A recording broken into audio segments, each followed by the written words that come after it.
भवानी शंकरौ वन्दे श्रद्धा विश्वास रूपिणो याभ्यां विना न पश्यन्ति सिद्धा स्वान्ता स्वमीश्वरम् वन्दे बोधमयं नित्यं गुरुः शङ्कररूपिणं यमाश्रितो हि वक्रोऽपि चन्द्रः सर्वत्र वन्द्यते।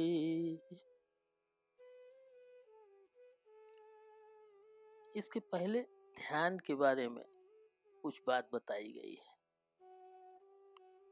ध्यान एक ऐसी प्रक्रिया है, अगर उसको जीवन में प्रयोग किया जाए तो संसार के सत्य को जानने की हमारे अंदर क्षमता आ जाएगी। जब तक हम सत्य को नहीं जानते हैं तभी तक जीवन में दुख है, और जीवन इंसान जब पा लेता है तो उसका उद्देश्य एक ही होता है, दुख से जीवन में कैसे निवृत्त हो।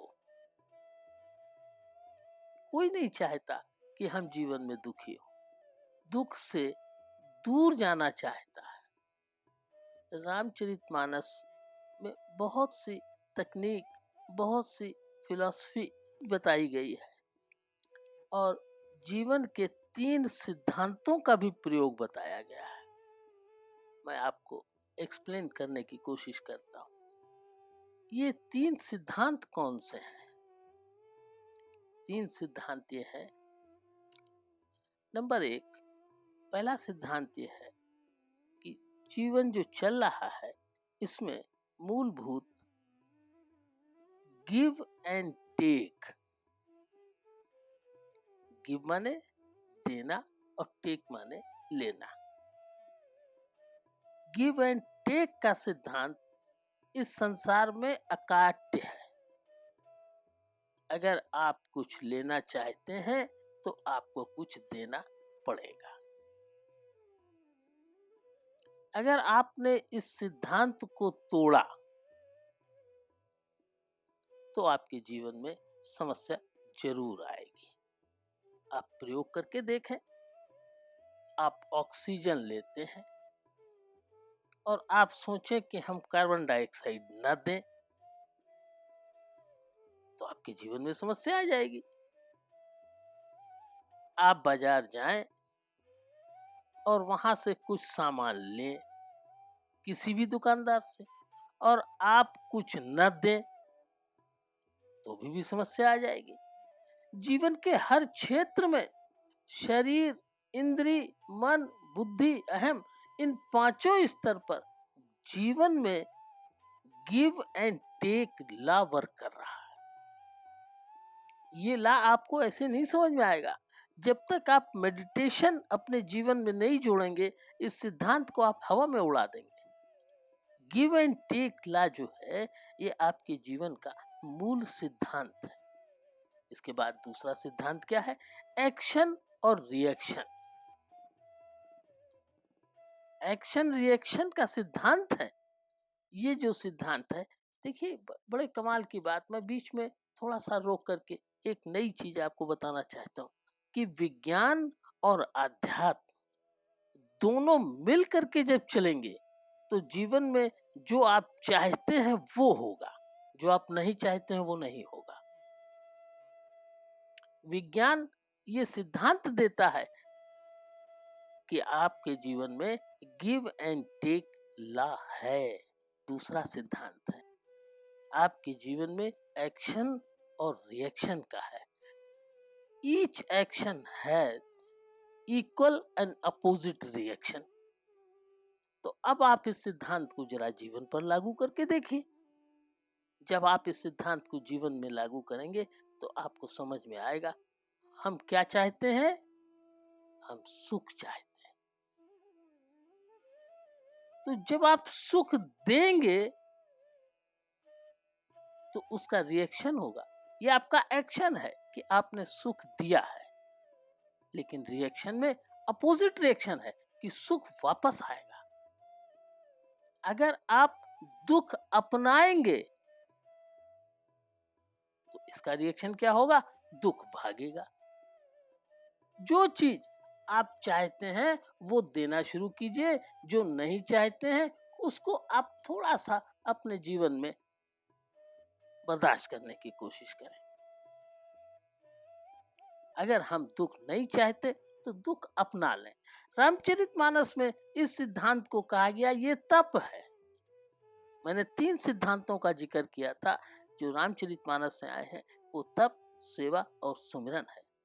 तो तप का अर्थ ये हुआ कि हम दुख अपना रहे हैं। हमारे घर खाने का है, हमारे पास खाने की व्यवस्था पूरी है, फिर भी हम एक टाइम नहीं खा रहे। एक टाइम में हमने आपको कहा था कि नाश्ता हटाइए।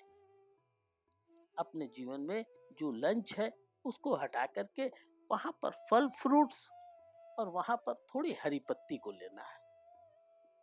ये क्या है कि सुबह से किचन किचन किचन किचन कर रहे हैं। थोड़ा भगवान की किचन में भी जाइए ना। भगवान की किचन में जब आप जुड़ेंगे तो भगवान से भी तो जुड़ेंगे। ये दूसरा सिद्धांत है, एक्शन एंड रिएक्शन। और जो तीसरा सिद्धांत है वो है इस्तेमाल का नियम, लॉ ऑफ यूज।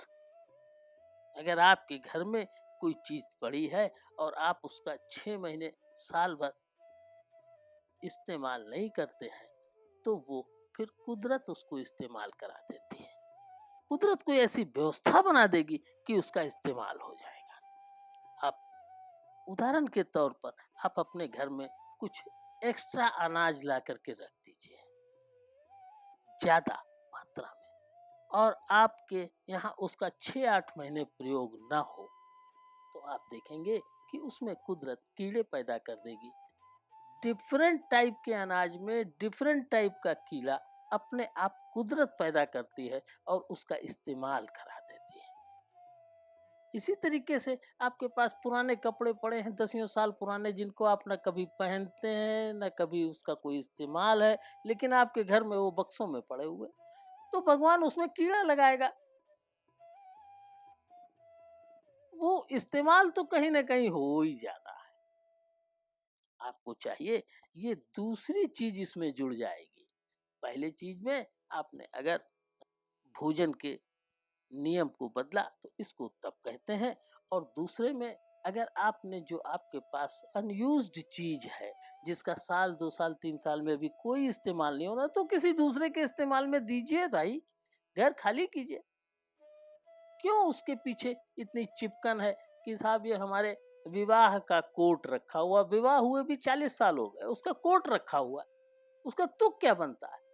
अरे आप नहीं पहनते हैं, आपने पिछले 10 साल से पहना नहीं, आगे 10 साल पहनना नहीं, तो उसको दे करके अपने को मुक्त कीजिए। और जो जो घर का ये पुराना सामान आपका निकलेगा, आपकी जो समस्याएं हैं उस सामान के साथ ही निकलती चली जाएंगी। इसको सेवा कहा जाता है। जो हम नहीं यूज कर रहे हैं वो कोई और अन्य व्यक्ति जब यूज करेगा, अन्य व्यक्ति में भी भगवान है।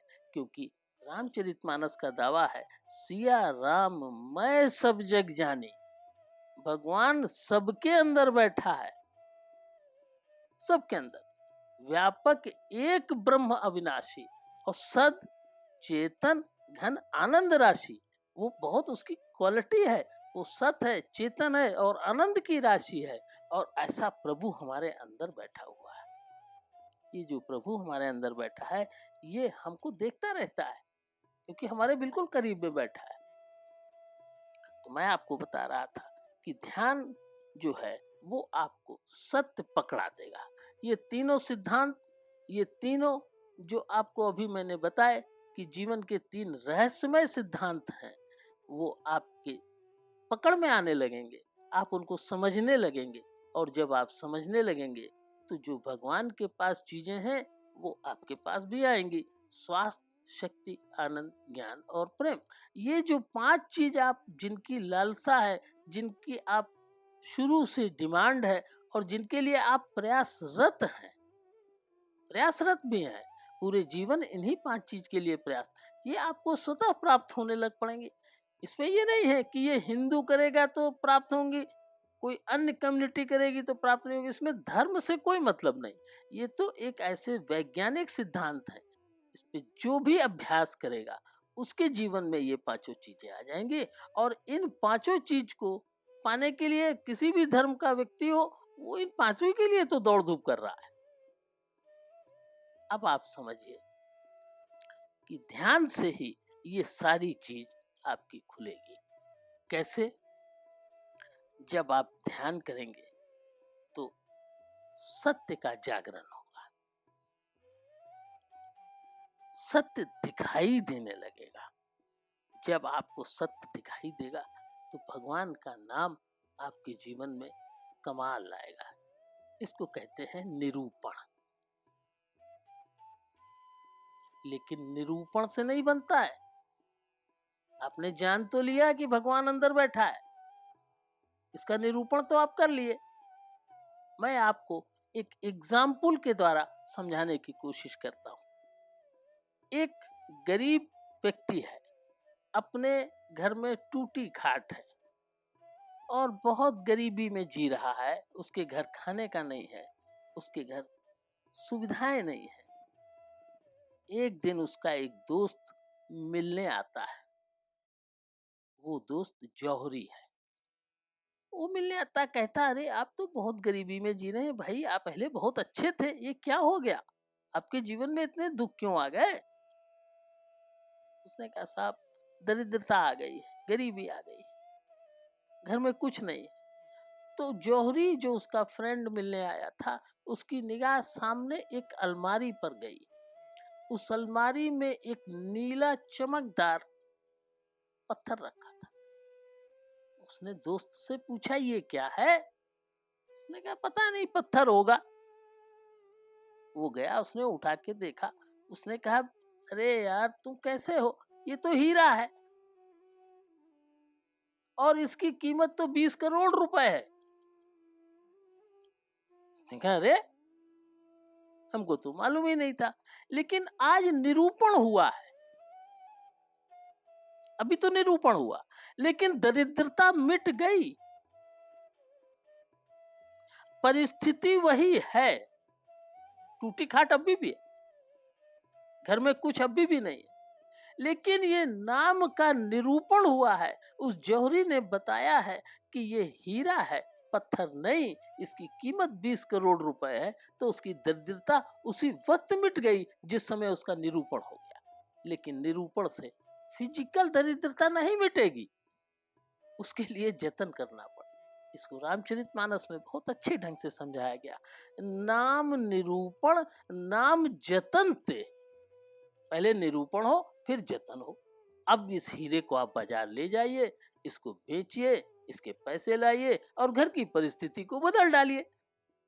इसी तरीके से अगर आपको ये पता भी चल जाए कि आपके अंदर भगवान बैठा है, वो अखंड शक्ति, अखंड स्वास्थ्य, अखंड आनंद, अखंड ज्ञान और अखंड प्रेम का भंडार है, तो इसकी जान लेने से आपका क्या बनेगा? ये तो निरूपण हुआ भी। अब इसका जतन कीजिए। और जतन क्या है? रामचरितमानस कहती है कि जतन है तप, सेवा और सुमिरन। ये उसका जतन है। ये जब आप जतन करके उसकी कीमत वसूलेंगे तो आपके जीवन में भी ये 5 दिव्य गुण जो भगवान से आते हैं, भगवान के पास है, वो आपके जीवन में बिल्कुल छलकने लगेंगे, बहने लगेंगे। आप जिसके संपर्क में जाएंगे उसके भी जीवन में छलकने और बहकने लगेंगे। ऐसा नहीं है कि आप ही को लाभ मिलेगा। संसार जो है इस सिद्धांत को अगर समझ ले और अपने जीवन में उतारेगा तो निश्चित रूप से ये ऐसा ही होगा। नाम निरूपण नाम जतनते, जिम प्रगटत मोल रतनते। रतन का मोल प्रकट तो हुआ, लेकिन जतन आपको करना पड़ेगा। जब आप ध्यान में जाएंगे, ध्यान सीख लेंगे, ध्यान की प्रक्रिया हम आपको आगे बताएंगे कि ध्यान में कैसे बैठना है, क्या करना है, कैसे नहीं। अब आप समझिए कि जब ध्यान करेंगे तो क्या चीज मिलती है? सत्य को समझने की क्षमता हमारे अंदर आ जाती है। हम सत्य को समझने लगते हैं और जब हम सत्य को समझते हैं तो हमारे जीवन में कभी दुखी और कभी सुखी, ऐसा नहीं, हमेशा के लिए सुखी हो जाएंगे। ये चीज है। अब आपको मैं ध्यान के बारे में थोड़ी सी बात बताता हूँ। ध्यान एक ऐसी प्रक्रिया है जिसमें डूइंग नथिंग हो जाता है, करना कुछ नहीं। लेकिन इसमें एक और पेंच है। इसमें पेंच क्या? आप कहेंगे तो हर चीज में पेंच है। अरे भाई, बड़ी चीज अचीव करने जा रहे हैं, पूरे जीवन सुख और सुख, हर स्तर पर सुख की चीज पाने जा रहे हैं, तो प्रक्रिया थोड़ी कठिन तो होगी ही भाई। अरे बाजार में सस्ती चीज के दाम कम लगते हैं, लेकिन महंगी चीज के दाम तो ज्यादा ही लगेंगे। थोड़ी आपको मेहनत ज्यादा करनी पड़ेगी अगर ये पांचों सुख आपको चाहिए। इसमें घबराइए नहीं, इसमें थोड़ा पेंच है। पेंच है कि तब मैंने आपको समझाया, तब के बाद आपको मैंने मेडिटेशन बताया। लेकिन मेडिटेशन, ध्यान, इसके साथ आपको सेवा जरूर जोड़नी पड़ेगी। अगर आप सेवा नहीं जोड़ेंगे तो ध्यान मजेदार नहीं होगा। जब ध्यान मजेदार नहीं होगा, जब ध्यान में आपको कुछ नहीं मिलेगा, तो आप सत्य को पकड़ नहीं पाएंगे। इसलिए सेवा की इसमें आवश्यकता है। कुरान में भी कहा गया कि अगर जकात नहीं होगी तो नमाज कबूल नहीं होगी। हनुमान जी से रामचंद्र जी ने पूछा है कि भाई सीता जी अशोक वाटिका में दुखी क्यों है? अरे भाई, जिसकी पत्नी है वो नहीं जान रहा, सेवक से पूछ रहा। क्यों? क्योंकि सेवक सेवा जानता है, जो सेवा नहीं जानता वो क्या। तो हनुमान जी ने उत्तर दिया है, कह हनुमंत विपत प्रभु सोई। हनुमान जी कहते हैं विपत्त उसी के ऊपर होगी जब तक सुमिरन भजन न हुई। सुमिरन कहते हैं ध्यान को, और भजन चूंकि भज धातु से भजन की उत्पत्ति है, इसलिए इसको सेवायाम, भज भज सेवायाम होता है। यानी सेवा अगर नहीं होगी तो जो मेडिटेशन है वो कंप्लीट नहीं होगा, तो विपत्ति बनी रहेगी। इसीलिए इस टॉपिक को आप समझ लें कि कह हनुमंत विपत प्रभु सोई, और जब तक सुमिरन भजन न होई। आवश्यक है दोनों। तो इसलिए सेवा को मैं ध्यान के टॉपिक को रोकने के बाद सेवा की बात पहले करूंगा, क्योंकि सेवा नहीं होगी तो आपका ध्यान में मन नहीं लगेगा, मन भटकेगा, और जब मन भटकेगा तो ध्यान को डिस्टर्ब करेगा, और जो सत्य आपके अंदर आने की कोशिश कर रहा वो आप पकड़ नहीं पाएंगे। इसलिए अब अगली बातचीत हमारी सेवा पर होगी, और सेवा के लिए आपको बहुत अलर्ट होकर के सुनने की आवश्यकता है। ये दोनों बहुत इंपॉर्टेंट है, और बहुत अलर्ट होकर के सुनने की आवश्यकता। जब आप इनको सुनेंगे, समझेंगे, अपने जीवन पे उतारेंगे, तो आपके जीवन से पांचों दुखों की परमानेंट परमानेंट की बात करता हूँ, परमानेंट निवृत्ति होगी, और आप इस संसार में सुख ही सुख की प्राप्ति करेंगे, और अंत काल में भगवान के धाम में जाना है। कल भी मैंने कहा था, आज भी मैं यही बात कह रहा हूँ। गुरुदेव कहते हैं कि सुर दुर्लभ सुख कर जग माही, अंत काल रघुपतपुर जाहि। बोल सियावर रामचंद्र की।